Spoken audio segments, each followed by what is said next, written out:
नमस्कार। आप सुन रहे हैं रेडियो हिंदुस्तान और मैं हूं आपके साथ कृष्णा सिंह। रेडियो हिंदुस्तान के अपने इस कार्यक्रम वैदिक विचार में हम बात करेंगे रूस और यूक्रेन के बीच छिड़ी जंग की, जिसका विषय है यूक्रेन पर नाटो अब क्या करे।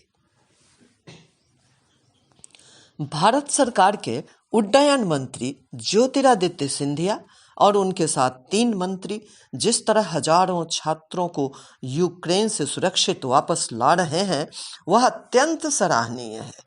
लेकिन यह दुर्भाग्य है कि यूक्रेन पर रूसी हमला इतना लंबा खिंचता जा रहा है। उसे बंद करवाने की ठोस पहल कोई भी राष्ट्र नहीं कर रहा है। अमेरिकी राष्ट्रपति बाइडेन अपने भाषणों में पुतिन की निंदा कर रहे हैं, लेकिन वे यह भूल रहे हैं कि इस हमले को उकसाने का असली जिम्मेदार अमेरिका ही है। यदि वह यूक्रेन को नाटो में शामिल करने के लिए नहीं उकसाता तो इस रूसी हमले की नौबत ही नहीं आती। यूक्रेनी राष्ट्रपति ज़ेलेंस्की की औपचारिक अर्जी के बावजूद यूरोपीय संघ अभी तक मौन है। वह उसे अपना सदस्य बनाकर उसकी रक्षा के लिए अपनी फौज क्यों नहीं भेज रहा है? अब संयुक्त राष्ट्र महासभा ने भी 141 वोटों से रूस की भर्त्सना कर दी है, लेकिन यह भर्त्सना निरर्थक है। क्या इससे रूस सहम गया है? हमला तो जारी है। यहाँ आश्चर्य की बात यही है कि इस मतदान में चीन, भारत और पाकिस्तान तीनों ने अपना वोट नहीं दिया। तीनों ने परिवर्जन एब्स्टेन किया, यानी तीनों राष्ट्र अपने अपने राष्ट्र हित की सुरक्षा में लगे हुए हैं।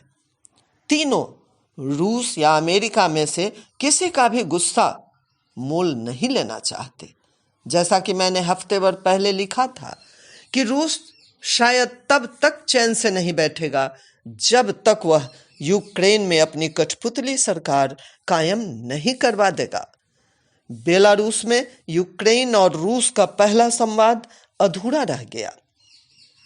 अब दूसरा संवाद आज शुरू होगा।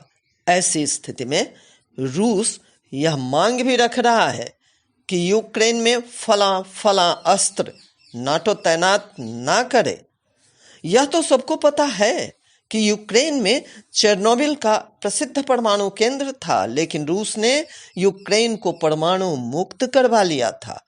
अगर यूक्रेन के पास आज परमाणु शस्त्रास्त्र होते तो क्या पुतिन की उस पर हमला करने की हिम्मत होती? इस समय पश्चिमी राष्ट्रों का कर्तव्य है कि पुतिन की मांगों पर गंभीरतापूर्वक विचार करे और रूस को आश्वस्त करे कि वे यूक्रेन को अपना मोहरा नहीं बनाएंगे।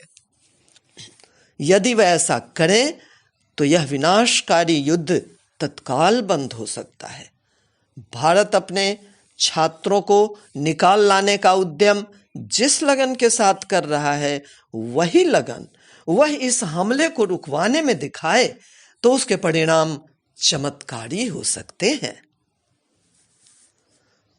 वैदिक विचार में रूस यूक्रेन युद्ध पर इस महत्वपूर्ण विचार के लेखक हैं वरिष्ठ पत्रकार व लेखक डॉक्टर वेद प्रताप वैदिक जी।